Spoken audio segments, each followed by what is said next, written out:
It's not unusual to get really into a hobby when you reach a certain age. There's golf, fishing, heck, even model trains if you prefer.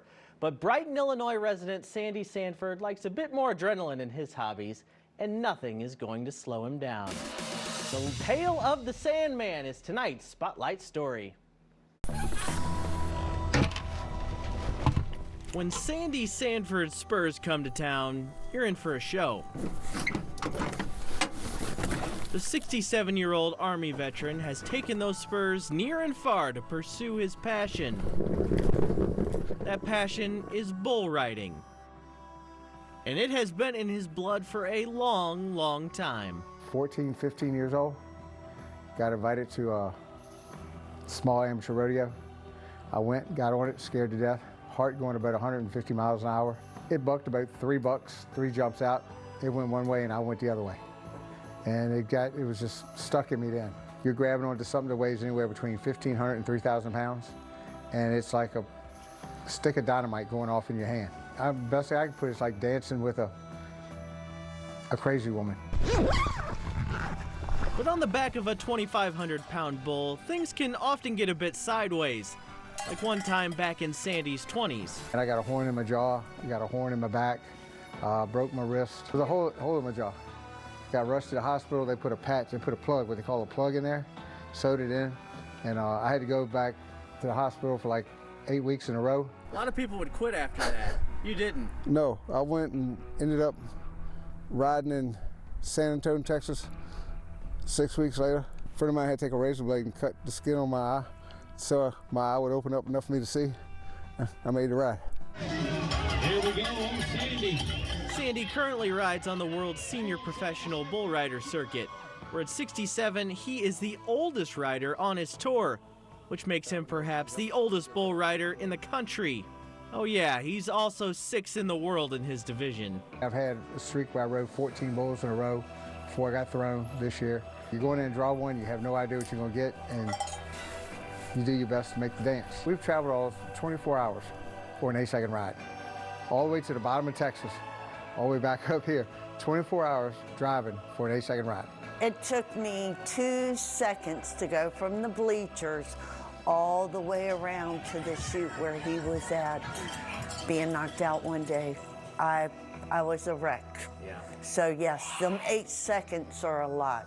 And 8 seconds sounds like a short period of time, but when you're in the back of that bull, that 8 seconds is like eternity. Those moments on a bull can feel like forever, and so can those moments when you get a diagnosis from the doctor. Sandy got his news in May of 2023. She goes, what you have is non-curable, it's only treatable, and you'll have to figure what you're gonna do. Sandy was diagnosed with advanced cancer of the upper intestine, liver, and lymph nodes. But just like rebounding after a rough ride, he didn't hesitate to get back up. When they said it was malignant and non-curable, I'm like, hey, bring it on, we'll go for it. We're gonna take this ride to the end. I've never been one to quit on anything, so I've got this mindset, we're gonna ride it to the end. He's not riding this path alone either. His wife and bull riding community have been there the whole way. My wife's been, she's been the best.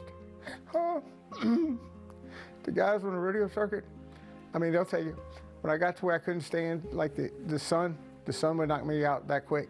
Them guys would get in line and pay me entry fees. They would put my bull rope on my bull. They would call me. My bull would get in the chute, and even the guys in the chute and the judges wouldn't rush me.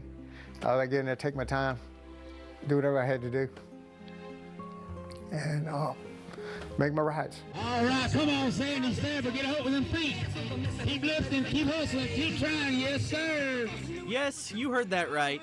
Although he's fighting cancer, Sandy hasn't given up riding. So what did his doctor think about that? First of all, I didn't really believe what he was saying. So it's like, I do it, like, all right, so you go and watch the fight, you know? It's like, no, I actually do it. She looked at me kind of like I was crazy. There are some things that are so important to patients that if they don't have that, life is not meaningful to them. So I could see that that was that for him. So here he is, chemotherapy every other Monday at Moeller Cancer Center in Alton, work in between, and then planning for the next 8 seconds as the Sandman. So proud.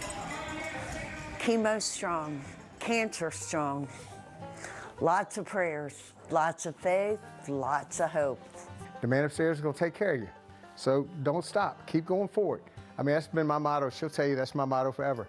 I don't know what reverse is. Motorcycles don't have reverse. So and the bulls don't have reverse either. So you get in, you nod your head, you're going forward. I mean, there are good days, there are bad days. Some days are worse. But just wrap it up and go.